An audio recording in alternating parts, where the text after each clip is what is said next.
ایک مرتبہ ایک بزرگ نے ایک محفل میں اپنی بند ہتھیلی کو سب کی طرف کر کے دریافت فرمایا، میرے ہاتھ میں کیا ہے؟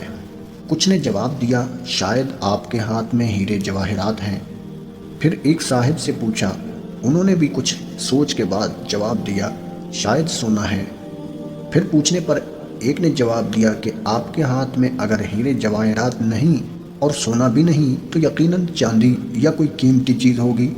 تب اس بزرگ نے اپنے ہاتھ کو کھولا تو ان کے ہاتھ پر چند کنکریاں تھیں۔ سب حیران رہ گئے۔ اس بزرگ نے کہا، عورت کی مثال اس بند مٹھی کی طرح ہے۔